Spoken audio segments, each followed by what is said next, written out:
प्यारन जो मल्हाई काज प्यारन जो मल्हाई घर अया तुम त घर में ब्या बकार टप्या ब्या बकार टप्या काज प्यारन जो मल्हाई काज प्यारन जो मल्हाई घर अया तुम त घर में ब्या बकार टप्या ब्या बकार टप्या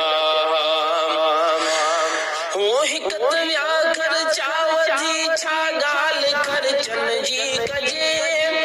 मुंह विहावन साड जे या लूण मिर्चन जी कजे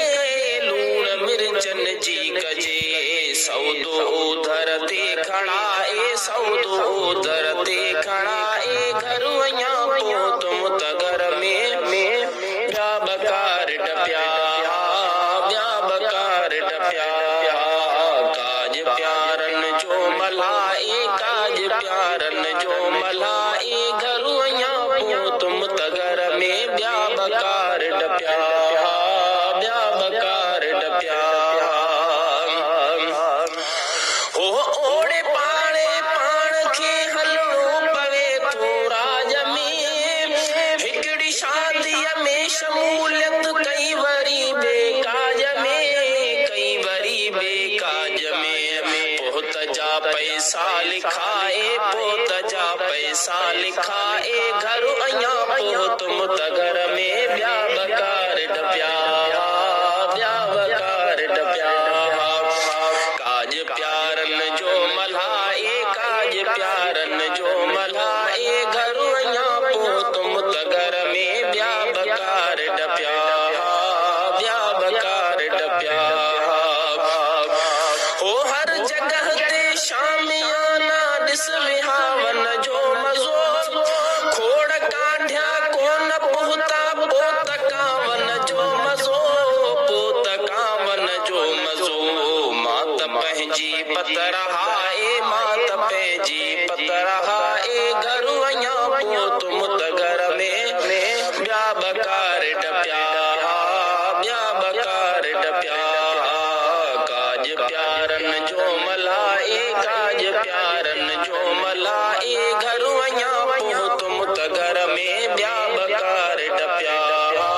ब्या बकार टप्या हो मूं ॾिठो हिकिड़े जगह ते 10-20 खन देगियूं बचियूं कंध पियूं वेचारनि खे 1.5 मण कुकड़ियूं कचियूं 1.5 मण कुकड़ियूं कचियूं पोत कन प्या हाय हाय पोत कन प्या हाय हाय घर अया पो तुम त घर में ब्या बकार टप्या ब्या बकार टप्या काज प्यारन जो मल्हाई काज प्यारन जो मल्हाई घर अया पो तुम त घर में ब्या बकार टप्या ब्या बकार टप्या नेठ तो अज़मी परण जी पुट या पोटो पवे जो विदेशो काज माण्हू कन त छोटो टो पवे कन त छोटो टो पवे ओ नेठ तो अज़मी परण जी पुट या पोटो पवे जो विदेशो काज माण्हू कन त छोटो टो पवे कन त छोटो टो पवे